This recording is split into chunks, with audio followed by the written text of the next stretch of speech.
giving monetary support to the system. That's kind of the idea. Well, it looks like we have kind of a decent number of people now. Should we get started? I'm sure everybody's time is valuable, so let's not hold out any longer. Do you want to do a screen share? Let me. Yeah, I need. Yeah, that's what I'm going to do. Let me. I'm trying to figure out here how to do this. Okay. Yeah, there we go. Okay, screen share. Share. Okay. Are you able to see my slide? Yeah, I can see now. It's on slide 19. Probably. Yeah. Okay. Oh. So okay. So I'll just get started. So as I said, everybody's time here is valuable. Since fewer people showed up much better, and just answer more questions. If there had been a large group, kind of keep it going for a couple of hours and really do a deep dive. But yeah, whatever people want to do, feel free if you're not getting anything out of this. You can feel free to drop out. It's really just a matter of as long as people find it valuable, we'll keep going. So sort of three things I want to talk about. The first thing is the design space for social networking apps on a blockchain. And so we can talk about the different ways that you could build a social network and what the pros and cons are of the different approaches. And if there's ever a social network that's successful in this type of environment, it'll probably be in one of these kind of design space categories I described. Then the second thing I want to talk about is just practical considerations for building dApps and other and social dApps. I think there's a lot of, because people haven't really launched any dApps yet, I think there's a lot of nuts and bolts things that everybody's going to run into that people haven't really thought about yet. And so I'm going to try to discuss some of those. And the third one is do a walkthrough the demo that I had, and this time going into more technical details on how the various algorithms work. And so let's just kind of get started and see where we end up. So okay, so before we do anything, we should ask the obvious question, which is why would anyone want to use a Ethereum-based social network? So one reason would be that less of privacy. So people have worries about Facebook, selling data or giving it to the NSA, and those kinds of problems. Another one is censorship or no censorship in terms of political speech or other things be censored by a social network. The third is the operation can be more transparent. So you never know what kinds of plans Twitter and Facebook have internally in terms of how they're monetizing their product that nobody knows about. And if we have it all on the blockchain, we can see what the rules are and that sort of punishments or rewards are handed out in a fair fashion.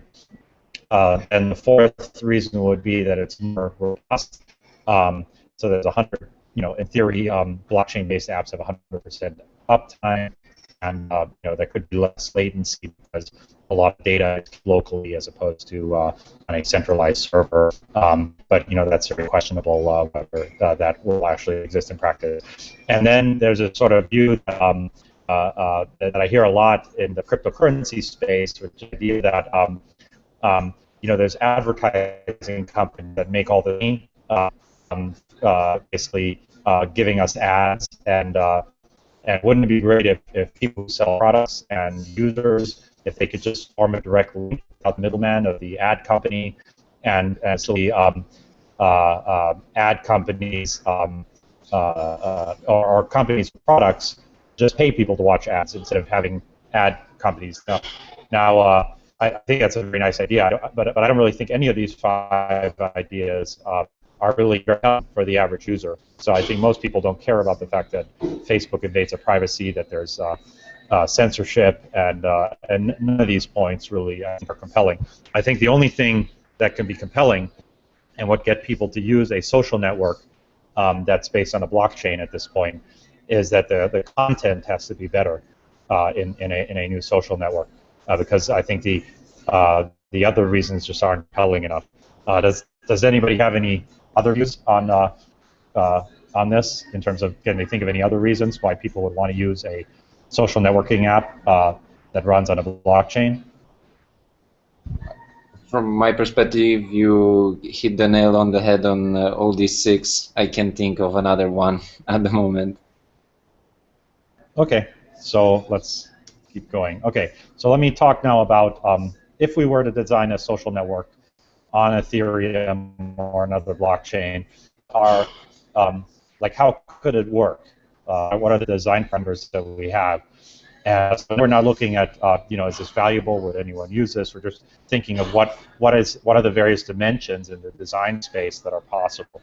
So here's the sort of dimensions that I see. There's the question of posting proximity, who posts where. There's the question of what is the relationship between messages and the blockchain. Then the question of how do we filter messages that appear on a feed. Then the next question is what is the role of voting in the system? And then the last one is there an app coin that supports a social network? I'm not really a big fan of the app coin idea. I think everything on a social network should just use the base currency of either. So let's look at the various possibilities here. So in terms of posting permissivity, so if you look at something like Twitter, Twitter only lets people their own feed. So the nice thing with that is it's a very simple system. You don't have to worry about spam. There's no concept of spam in Twitter, because nobody can craft your feed that you didn't put there personally.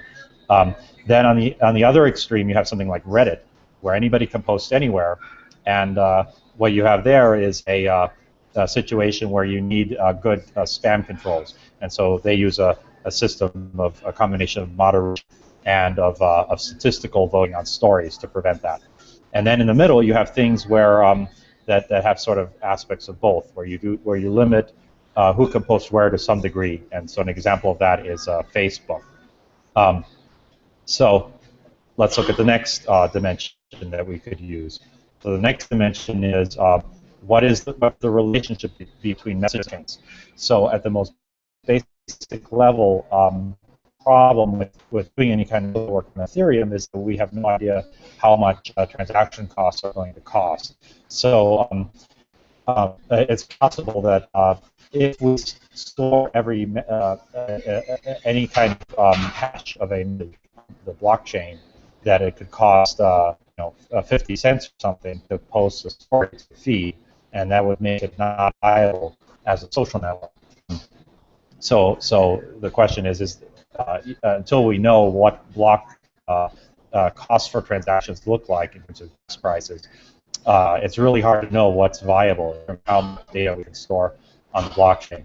But the two approaches is, on the one hand, we could say users and their accounts are stored on the blockchain, but then messages that are sent between users are on top of Whisper only. And so that would decrease the amount of transaction traffic in using the social network by an order of magnitude. On the other extreme, we could say every message needs to have some piece of information stored in the blockchain. Probably the text of the message would still be in Whisper, but at least the hash of each message would be in the blockchain, so that the blockchain can somehow operate on messages. So that's the model that I think is more interesting. The problem is that it may be prohibitively expensive.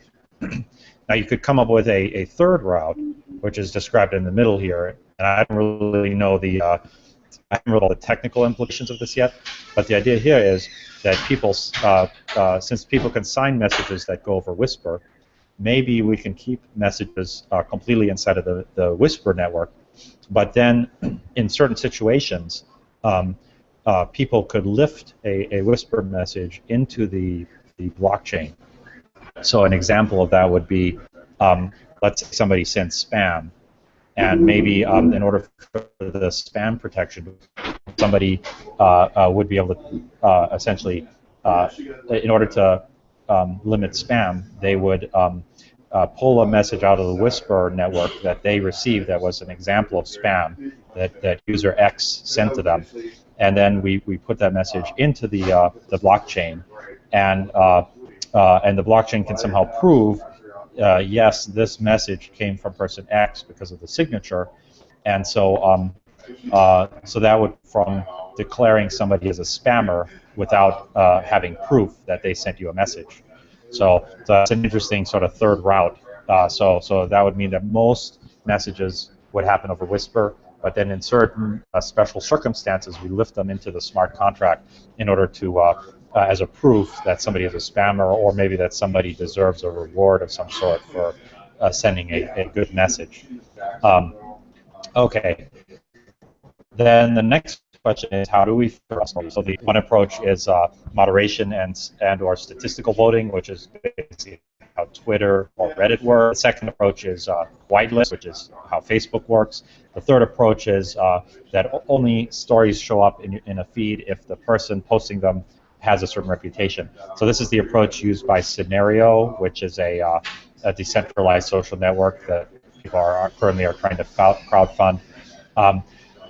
And then the fourth approach is that we say we have some sort of monetary reward or penalty that controls other people post. So we say people, you can post anything you want, but you have to put up a deposit, and a deposit can be forfeited if some people associated with that feed declare you to be a spammer. So then the next question is, what's the purpose of voting in a social network? So you could have no voting, like in Twitter. You could have voting to control storyability, such as in so this would be like Reddit, where essentially moderators can delete stories, or people can vote it down to the point where it's not visible on the front page. Or we could have voting give somebody reputation. So this is, again, this approach being used by Scenario, where they're trying to, by having people vote, we calculate when people vote somebody up or down, that we use that to generate a reputation score for that person, and that determines in the future what sort of feeds they're allowed to post to. And then the fourth possibility of voting would be that it's a direct mechanism where we give somebody either a bounty or punishment. So essentially, if somebody sends you a story and you vote it up, then some money moves from you to the other person. Or if you vote it down, you can forfeit money that other person has deposited. So these are the different possibilities. Then the next question is, what should be? We do have some kind of punishment bounty mechanism. It's very easy to circumvent those. So if you basically say, I'm trying to solve a problem. Let's say you try to come up with a system like Stack Overflow that has money associated with it. You say, I want to solve this problem, and I'm going to give $100 to the first person who gives me the correct answer. Well, nobody really knows if you're being honest, because it would be easy for you to just create a anonymous account and then pay that $100 reward to yourself. So if you come up with any kind of bounty mechanism, you have to somehow deal with the problem where people create multiple accounts and just pay the reward to themselves. So this approach of directly linking story voting to payments probably isn't viable for that reason. It's too easy to game that system. A secondary route would be, secondary design would be to somehow use votes to generate points, maybe some kind of reputation points, and then directly have that translate to payments over time. So this can easily be gained by voting. So the third approach then is to have a full reputation-based system. And there, what we try to do is we have some sort of complex algorithm that determines somebody's reputation on the network based on past performance, and somehow that reputation is calculated in a way that prevents people from creating voting rings, and we use that as a way to pay out on the network. So this is the system that both I want to use and the system that Scenario is trying to do. Now, when we talk about reputation, there's sort of three different ways you could calculate reputation. One way to do it is external. So basically, say the contract could call other contracts on the blockchain, and people would provide some kind of proof saying, "Hey, I'm a reputable person because here I've done some online marketplace transactions, and I have 100% reputation in that market, and so that means I have a good reputation. And so that's why you should give me lots of rights on the social network, because I'm already proven to be a good actor based on external forces. The second possibility is that you calculate reputation within the social network itself, but you do it in a way that's off-chain. So this is kind of the approach that Scenario is using, and one that may also make sense for an Ethereum-based system. So the idea here is calculating reputation is very costly in terms of computational costs. You know, maybe you would use some kind of machine learning algorithm to determine somebody's reputation. And so instead of doing that on the blockchain, let's just do it inside of the client on everyone's PC. So when somebody sends you a message, you somehow traverse the social network and look at that person's history, and you calculate a score for their reputation to determine whether or not to filter out that message as spam. Now the problem is if you calculate it off chain, then you can't have the chain have any kind of perform any kind of consequential activity on that. So that means you can't be paid for having a high reputation, because the chain doesn't know that you have a high reputation. Now, the third way to do it is to actually calculate reputation on the chain. So the benefit there is you can now have actual consequences where people that have bad reputation get kicked off of the network, or people with good reputations get paid for it. But the problem there is that it may be costly to perform this calculation. So the way Scenario is solving this problem is they are creating their own blockchain, and they're doing all these calculations on chain. But by creating a custom blockchain, they hope to be able to pay all the expenses of essentially having a machine learning algorithm live right on the blockchain. So, and the way my system is going to try to solve this is by simply having a very, very, very simple algorithm for calculating reputation that is so simple that the network can bear the costs of having the reputation be calculated on the chain. And then the final question is, should there be an app coin on a given social network? So my answer is no. I just want to use Ether because I don't see how an app coin would offer benefits to the social network. The only benefit you can really come up with is that it's a form of a crowd sale if you do a pre-sale. I'm not taking that kind of approach. So anyways, so those are kind of the design parameters. And so here is the chart where I tried to put together sort of all the interesting approaches. And the places where I have stars is where I personally want to build where I'm going to have functionality inside the project groundhog, or I'm hoping. And the other social networks out there you can see are listed. So the main idea here is that the first lines here, these are really boring social networks that everybody's familiar with, where we either filter simply by moderation or we filter through a whitelist that every person maintains separately. And all social networks currently that I know of use those types of approaches, but they're not very interesting, and I don't think they in the future that's how social networks are going to work. What's much more interesting is either filtering by internal reputation, which is what I'm trying to do and what Scenario is trying to do. Filter by reputation, which isn't possible right now because we have no sources of reputation on Ethereum right now. So we'll have to wait a year or two to see what kind of products develop. And there may be a way to calculate reputation for a user that's reliable based on their activities on different with other contracts on the Ethereum network. But currently you can't build a social network around that premise because none of those contracts exist yet. And so if you're going to calculate a reputation, you're going to have to do it inside of the blockchain. And then the third possibility is to filter through some kind of deposit mechanism, which is what also what I think makes sense. So as you notice, I have stars in 3 of these spaces, and the reason is because I kind of want to tackle this one part at a time. So here's kind of the the overall plan. So the first stage is to launch a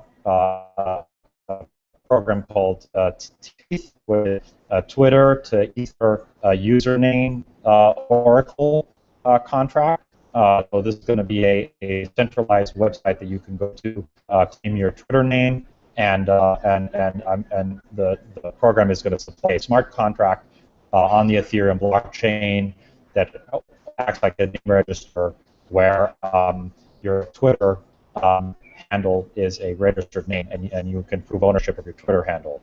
So I think that will. So the goal is to use that contract along with the name registration contract that will be established probably by the core Ethereum team, and to essentially give people the option of either using either name registration system, and that way that you have some protection against domain squatting. So just out of curiosity, does anyone here have any knowledge in terms of how the name registration in Ethereum is there protection that is planned for the name registration system in Ethereum at the Frontier launch or one of the early launches to prevent domain squatters?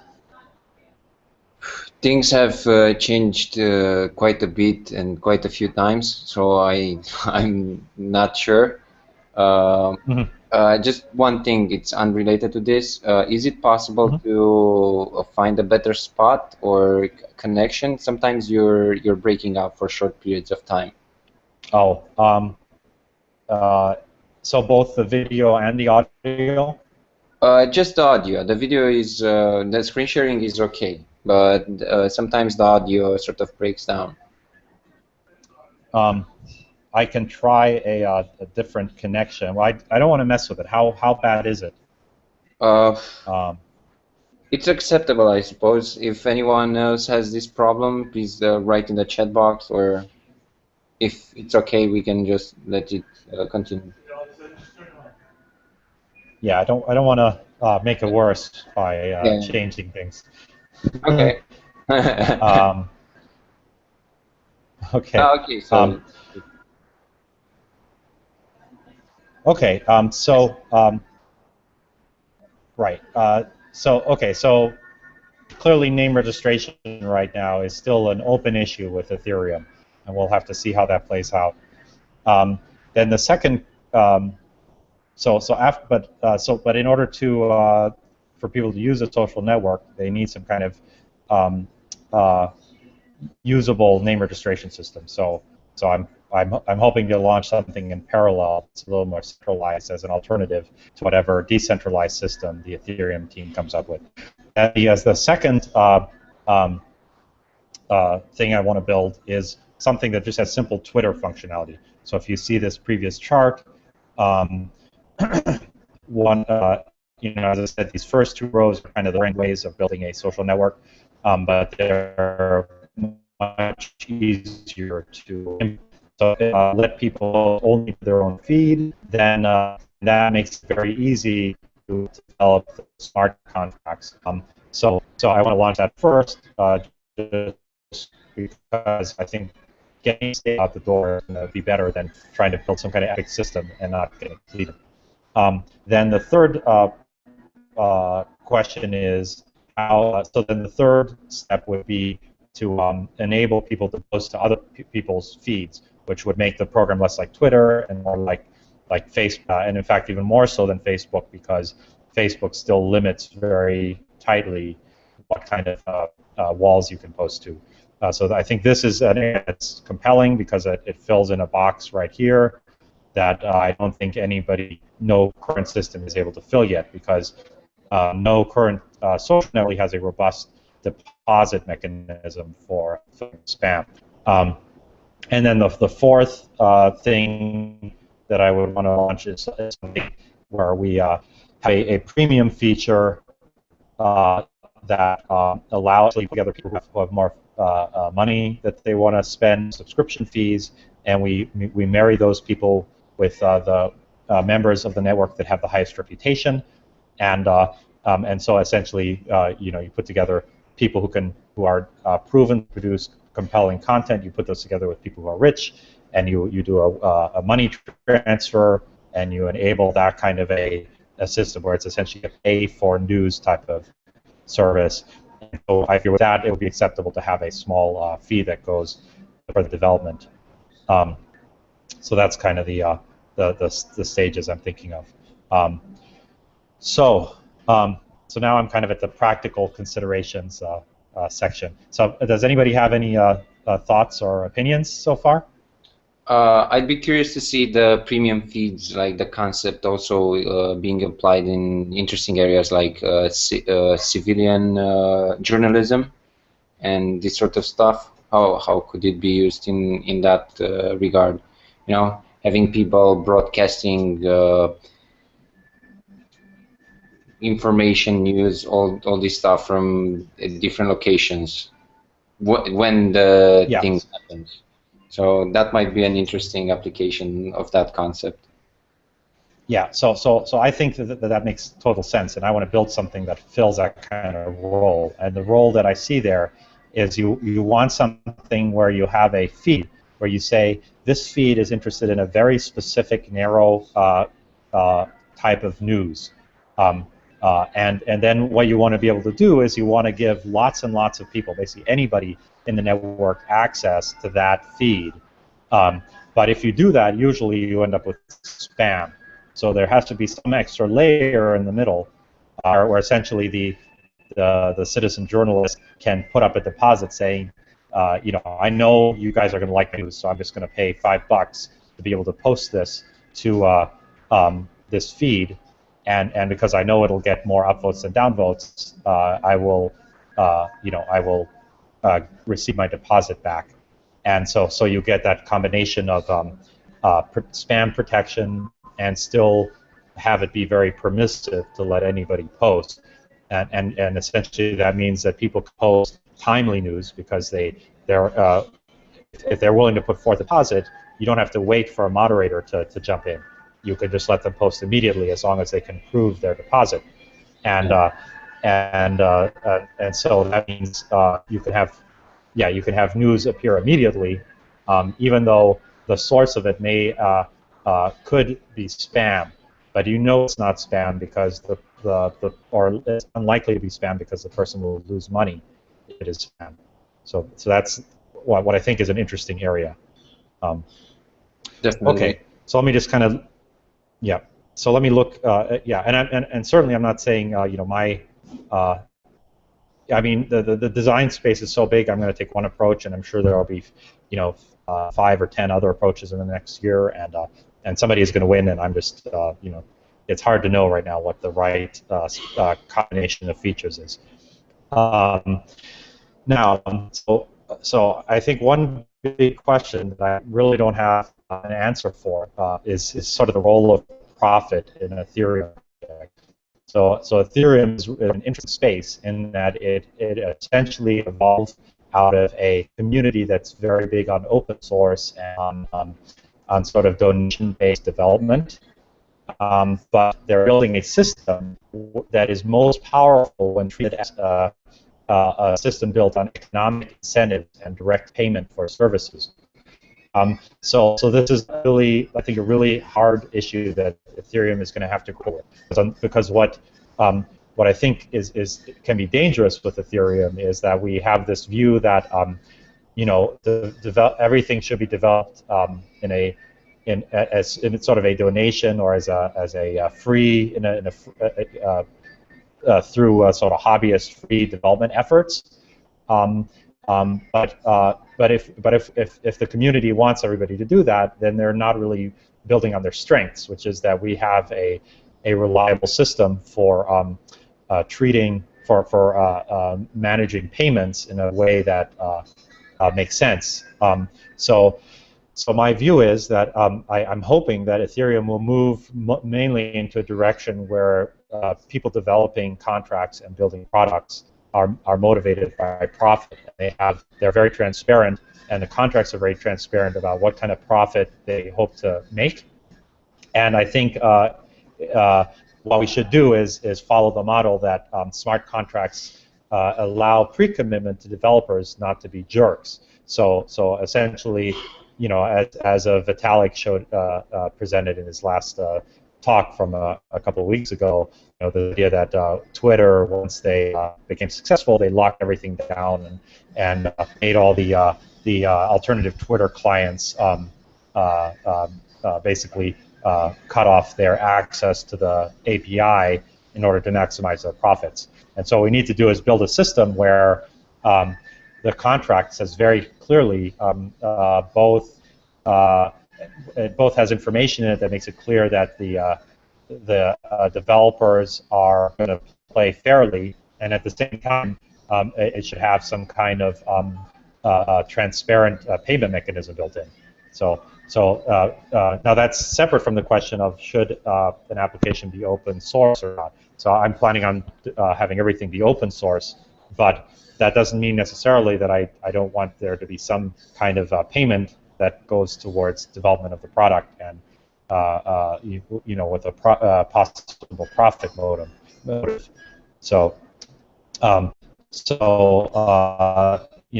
my view, Ethereum is the greatest for rewarding people with profits who create products.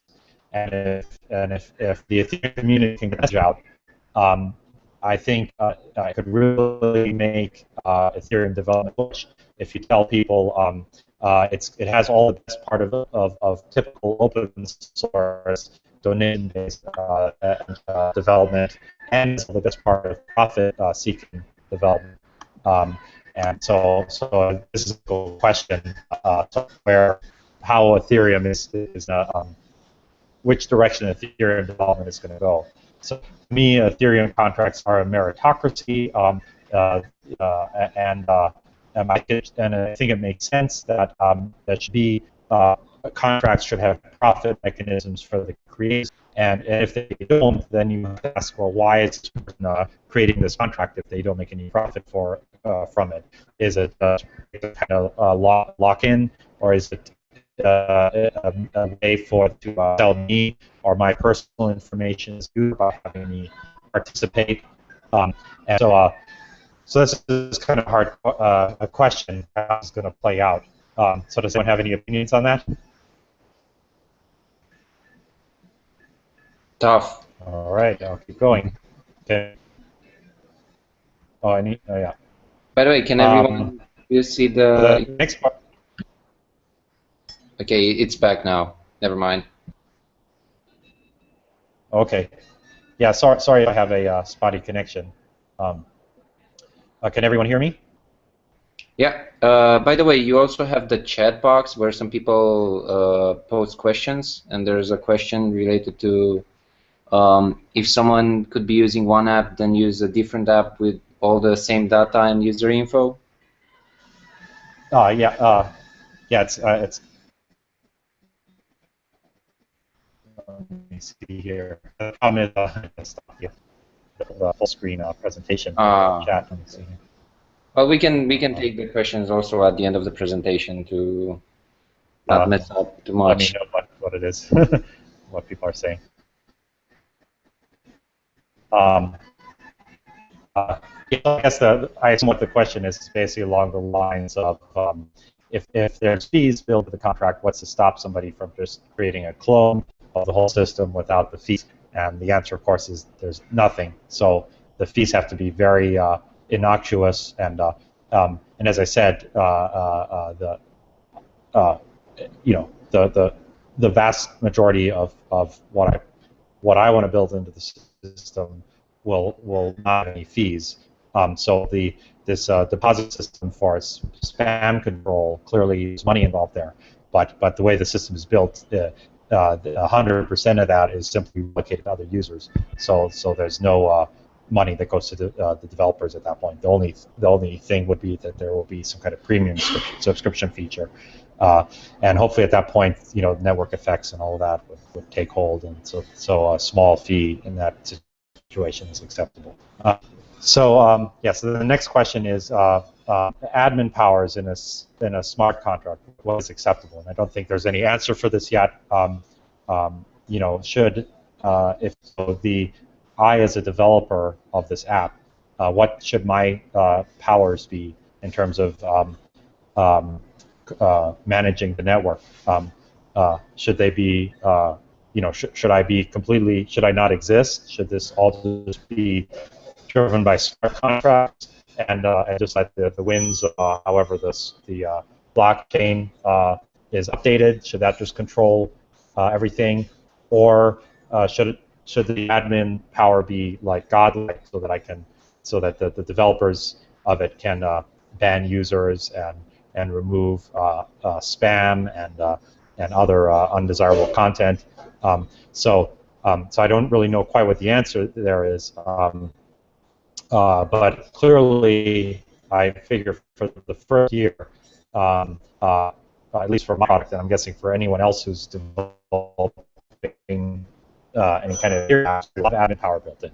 And we see this, of course, with Frontier, where essentially the Ethereum organization has lots and lots of power over the blockchain for Frontier with their milestones.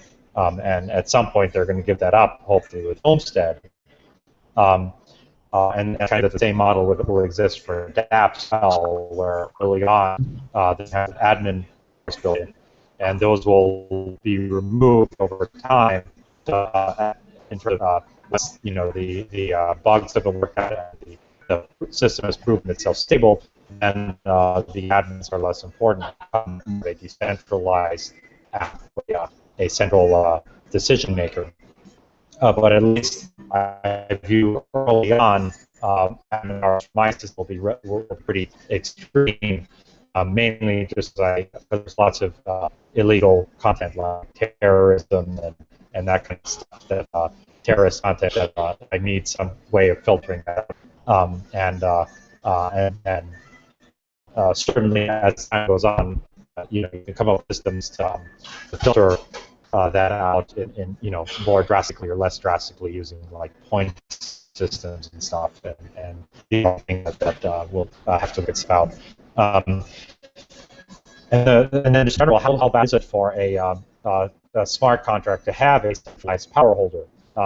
I'm guessing it, to some degree, it might be even acceptable for there to be a centralized admin or something like a social network that can simply ban a user based on without any outside consensus system.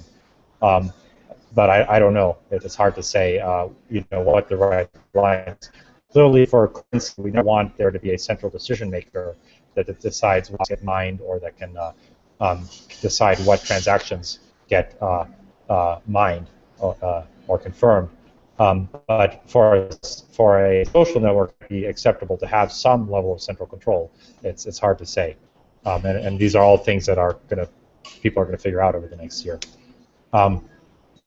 So then, how will usernames be distributed? So my goal is to have two mechanisms. So now there's so I have an open source Twitter handle importer system I'm working on, and then whatever the name reg process is going to be.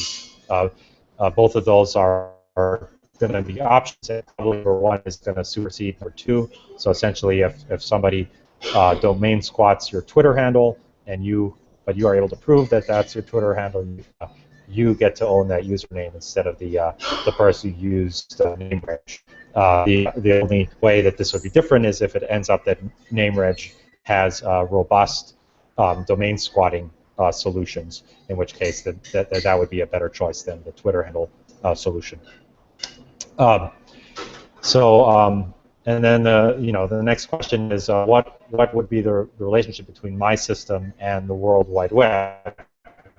So that I think another question I have with SVM apps is are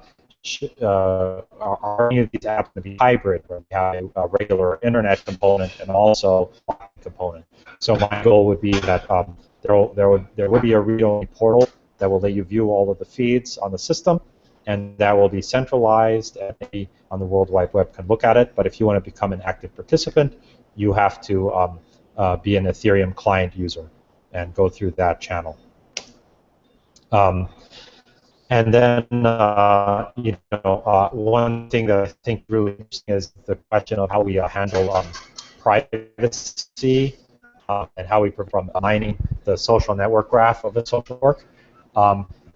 So one idea that I think whoever is successful building a social network on Ethereum, one idea that I think makes a lot of sense is have something like facets. I don't know if anyone else has used that word in this context, but the idea here between facets is essentially a version. So essentially, a person can have multiple facets, which are entities that cannot be linked to each other on the social network graph, and but presented as a single identity in the user interface. But when you try to look at the blockchain, they all look like completely independent accounts. So essentially, what I'm saying is, I think a good social network for Ethereum should have something like coin control. For instance, coin control is a mechanism in the Bitcoin system where you have a wallet where you have several Bitcoin addresses that contain funds, and you can purchase, you decide Bitcoin lets the funds are taken out of, and so you can essentially maintain completely separate Bitcoin identities to the Bitcoin blockchain. But from your UI, it looks like you have a single centralized wallet. I think that kind of control would make a little better. So if I'm interested in programming and I'm interested in Chicago, that I could have two identities on this network, and when I use a system, to me, it looks like it's the same person. But then for outside people, the fact that I'm interested in Chicago or the fact that I'm interested in programming, those two assets don't really need to be connected, and unless I explicitly choose to connect the two. So I think that is some interesting privacy features that can be built into an Ethereum network that way. So Twitter to Ether. So this is going to be an open source centralized authenticator that contains a smart contract on a blockchain that is an oracle, and it basically lets people prove that they have a certain Twitter identity, based on the reputation of the website, so the source code is at this location right now. It's completely broken, and I'm gonna as I develop them, that code is gonna expand, and at some point I'm gonna be able to release that as a product. And my goal is that this would be the first thing I release on Ethereum, because unless you have a way of choosing a name, there's no way you can really have a social network. Okay, so that's the end of my slide deck. So I think my video. So then.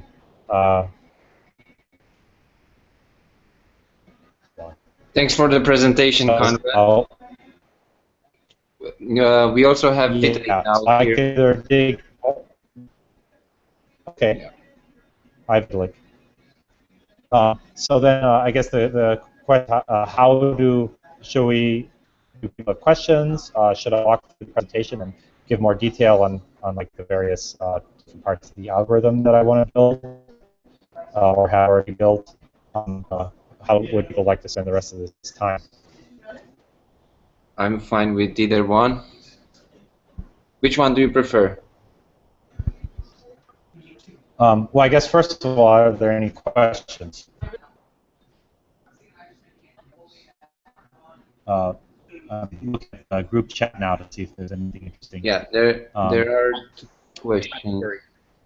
I have a very simple question. Because I came late, I'm wondering if your slides will be. I guess this will be recorded. I guess that's the easiest way. I can just watch the recording. Sorry about that. So for the most part, I think these. It makes sense for these Ethereum builder talks to be kind of informal, just kind of brainstorming discussions. So yeah, I mean, I think over time that'll kind of evolve, but right now we have a pretty small group. So I guess I went through my slide deck. So why don't I just kind of start going through the little demo I gave earlier, and see. Well, why don't I just skip the little video demo or the little animation? I think people have already seen that, and just kind of show where things are with the actual sort of contracts. And I should say right now these contracts are simulated, and I'm working on the actual contracts. I could go show some actual Solidity code, and we could walk through that. It's kind of yeah. Well, so let me just kind of walk through this. So the basic model here is first you have to deposit some kind of money into your account when you register on the network, and that's essentially that's because there's a subscription fee that that you have to pay that acts as essentially a deposit. Since early users don't have reputations, you have to be able to prove that you're somebody who likely is not a spammer, because when you post stories, you essentially have to forfeit some money as a result. So first you deposit some money, then you right now the way the subscription fee is it's variable, but this is going to change shortly. It's going to be locked down, and essentially your subscription fee is going to be inversely related to your reputation. So somebody who's in the there'll be a certain a subscription fee, let's say $5 a month or something, and if you have a reputation. Excuse me, are you intending to show some other content besides your last slide? It seems like you're talking to some code, but I don't actually see the code. I forgot to switch over the view. Sorry about that.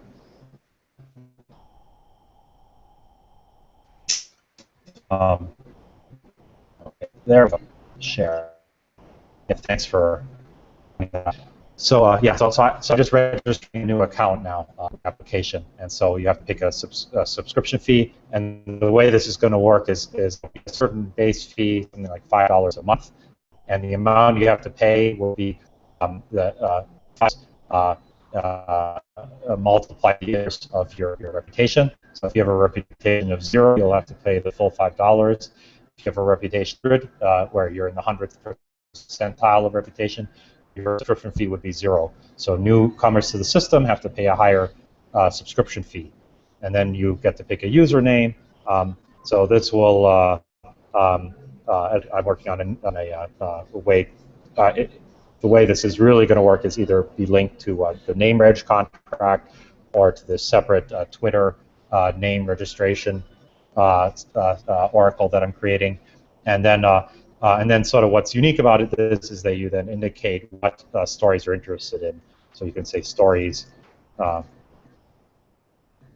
about Google stock, and so the idea here is that if you're interested in 5 different things, you essentially will be able to create 5 different accounts, and they will be linked and visible as one account from your web from your site. But other users may not know that those 5 accounts are linked to each other because they're because the fact that you're interested in Google stock is irrelevant to the fact that you're in Chicago, and that's irrelevant to the fact that you're into programming or something. And so we can protect some privacy by making it an optional thing whether you want to link your identities. And from here, you can just it just basically works with Twitter. But then if I switch out and I create a new account, so now I'm going to create a second person named Bob who's interested in something else. Then I can come in and Bob can view other people's feeds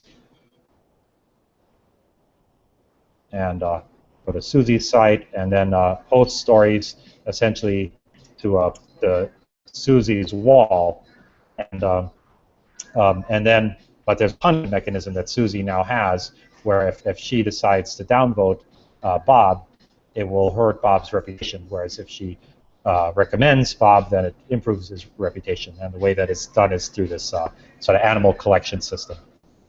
So anyway, that's kind of the brief description. So are there any other questions in terms of some of the algorithms? Are people interested in that? Or? Yeah. If you can go into more detail, sure. Yeah. So yeah. Well, so you can click on here and view the animal. And so now if I Susie likes the story and we go in as Bob. Oh.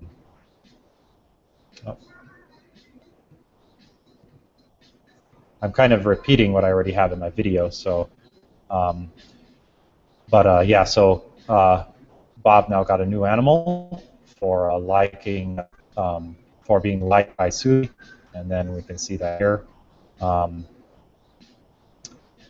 Yeah, so some of the ideas here. I was just curious if you could go also through a scenario where it downvotes. What does happen? The downvote also costs Suzy? Yeah. So let's see. Let me create another account. Yeah. So what happens on a downvote is yeah. So let me see. Let me have post another story. I'm not. We'll have to see if this actually works right now. But let me log. So I'm logged in as Bob, and I'm going to go back to Susie. I'm going to post another story. And let's see, this is the new story. And then as Susie, if I download that story, it should now retract the animal from Bob. Now I'm not actually sure that this is going to work right now. So the animal still appears right now. But yeah, so basically the way it works is there's an array, a vector that's maintained for every user that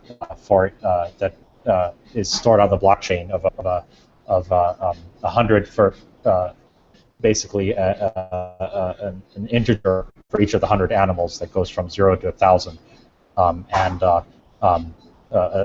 So if you have if somebody has an animal that's the 1,000 level animal, the only way you can get that is through the lottery, and then and that's basically the level 10 animal.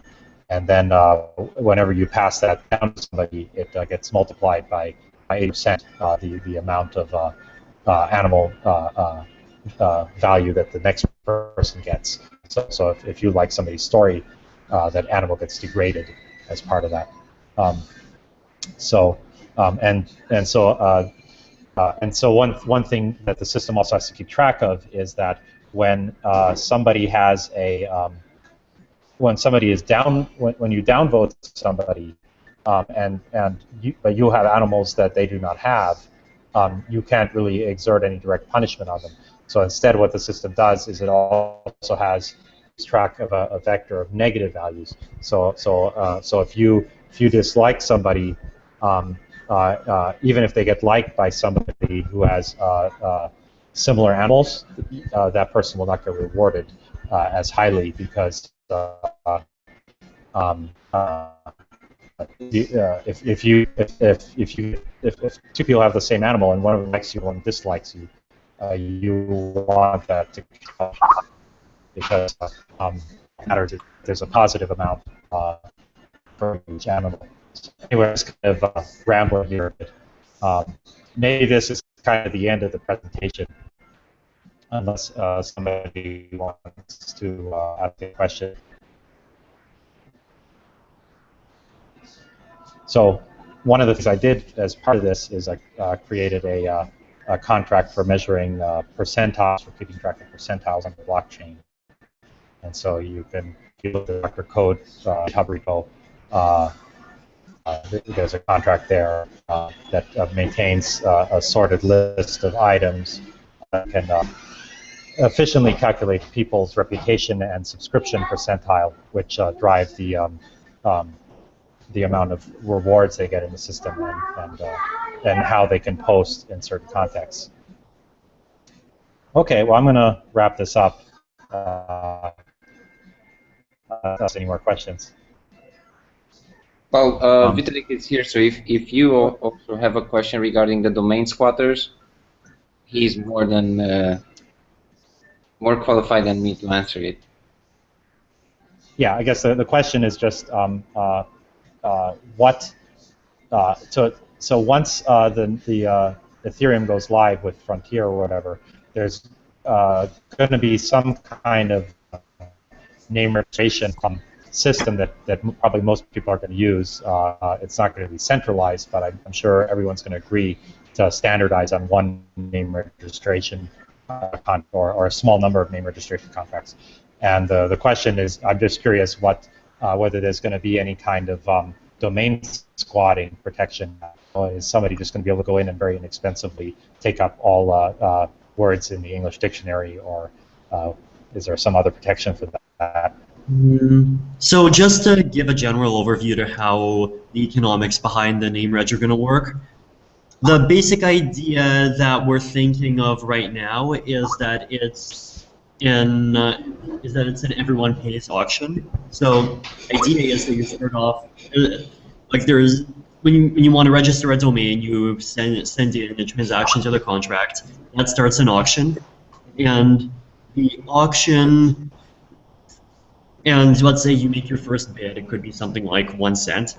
Then the auction has some period of time. If no one else bids, then the time runs out. Eventually you get your domain. If someone else bids during that time, then if they outbid you, they become a dominant bidder. And if their bidding war starts just before the time period ends, then the time period gets extended a bit. And at the end, the idea is that everyone pays whatever amount that they bid, but only the top person actually gets his domain. So the reasoning behind that is basically that unless you're sure you can win, you don't have any incentive to bid at all. And so from a Nash equilibrium standpoint, we'll probably end up seeing most of the time is just whoever the rightful owner is bidding 1 cent and no one else even trying, because they know that the rightful owner wants the domain much more than anyone else wants to troll them, and so they know if they bid, they'll just end up losing money. Then that's one part. The second part is that domain names aren't permanent, so there is going to be some kind of property tax on them. It'll probably be something like 1% a year. And the idea is that there'll be the valuation will be decided by another auction. And then the other idea that I've been hearing recently that's kind of on the table is just for like very specific high value names. So it could be something like Google or whatever other really important domains that really we might end up just keep holding on to them ourselves and just giving it to them when they show up. So just in case this would probably be the kinds of groups that aren't necessarily even going to be around Ethereum for maybe even the entire 1 week period that the auction would run. All that last idea is still like it's only sort of in discussion right now, but that's kind of the general idea. Okay, well that sounds great. I was hoping to hear something like that, because right now looking at what's in GitHub doesn't have any of that kind of logic, so I was worried it would be a very simple contract. I know there is a new name registry contract that's being developed. Might not be in the same place. Yeah. Okay. Well, that sounds great, because it sounds like people will be able to get decent names in a way that's fair. So I'm looking forward to participating in that. What about moving from to future blockchain? So Frontier is going to be the same blockchain. Is that right? Or is it a different blockchain? So there's going to be a Frontier blockchain. And that Frontier blockchain will last for as long as Frontier lasts. Then we will have the authority to send a transaction to basically suicide Frontier at any point. And when we decide that it's time now to go to Homestead, we'll suicide Frontier, we'll launch Homestead. So Homestead will be like a new Genesis, it'll carry over account balances, and Homestead will continue on by itself. As far as what the upgrade strategy is going from Homestead to something like Serenity or whatever proof-of-stake scalability upgrades in the future, that's not fully decided. To some extent, it also depends on exactly how substantial we want to actually make the update. So, like, the really important factor is actually, are we changing around the EVM code? Because If we're not, then it's easy to just copy contracts over verbatim. Like if all we're changing is the consensus, then that's it. On the other hand, if we're going to be shuffling opcodes around, then we might have to start translating contracts, and it might not even make sense to get into doing something like that. Yeah. So yeah, it does sound though like the name registration system, whatever it is, will be carried forward across different blockchains, right? well, name registration, it very likely it could easily not be carried over between Frontier and Homestead. Homestead and Serenity that probably will. Mm-hmm. Okay, yeah, it's just tricky because then if you decide on a name, you don't want to then have to in the future It's complete sense. act in an auction with other people on the same name. So, okay, well that sounds great though. So that sounds like it'll work really well. Yeah. Mm-hmm. Any other questions or things people want to talk about?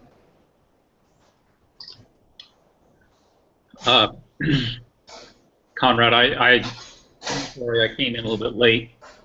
I just have a really quick question. I haven't stared at your code enough, and I need to look at your video enough to see what you're storing things on, like how decentralized that project Groundhog is. For example, are you using a DHT under the hood somewhere, or IPFS, or?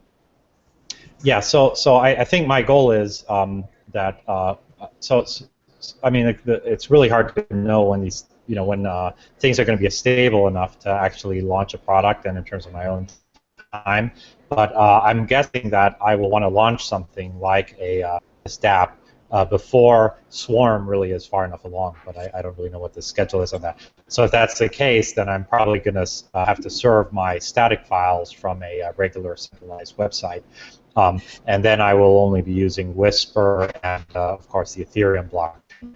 And so my current model is that probably the Ethereum blockchain will contain some kind of hash of every message in it. And that's going to be the limiting factor because that's going to be very expensive. And that might make my approach not viable because of the transaction fees associated with that. And the body of the message would be on Whisper. And so as I was saying earlier, the other model is to just put all the messages on Whisper and use the blockchain only for more user-based information. And so I think until we know how much gas prices are and until other people kind of build apps in this space, until that happens, we won't really know what the right model is. Does that answer your question? Yes, it does. So I mean, it seems like a fair number of people are fairly pragmatic in the Ethereum space. I guess since Vitalik is here, I guess he could give us his opinion, but I don't think people would be offended if you used IPFS, for example, for storage rather than Swarm. Yeah, I'm not offended at all. That's. Yeah, it's simply a matter of learning a new technology stack. Yeah, at this point, I'm in favor of IPFS. I mean, we've been having a couple of sort of internal discussions with Juan, and it seems that he's been doing quite a good job of, like, even particularly catering to the sort of very specific use case we have of fetching Merkle branches. Okay. Yeah, that was my impression as well. That it's a really nice product, and it could be a nice component of a distributed system such as what you're describing. Yeah, well, my view is just I'm just going to do the simplest thing possible at first, which is serve it from a static server, okay. And then hopefully very shortly after that, Swarm will be far enough along where I can use that. And so if I learned IPFS, that would be for such a short time window that it does. I don't want to deal with the learning curve right now. Okay. Conrad, if we were to contact you, how would we do that?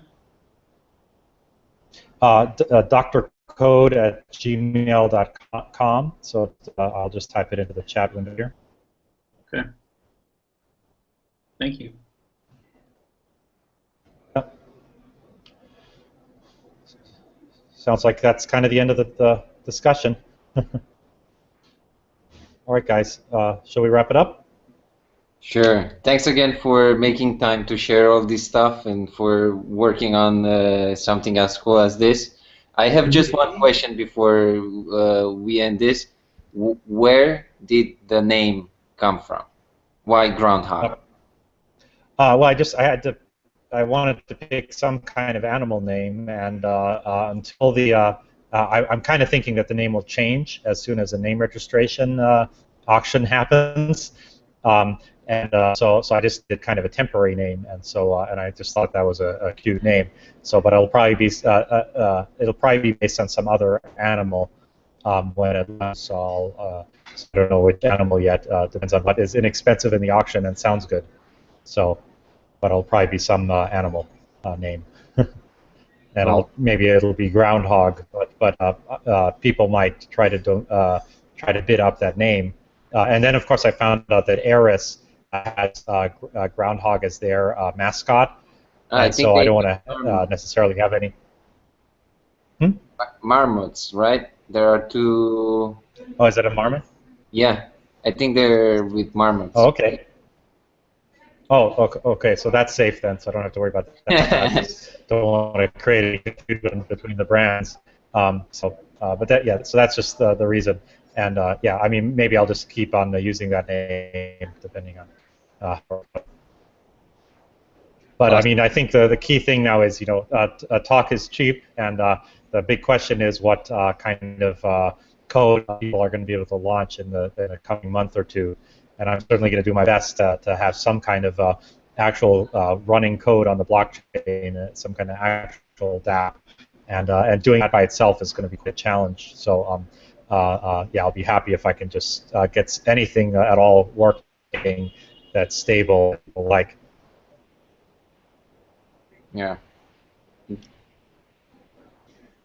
Hi everyone.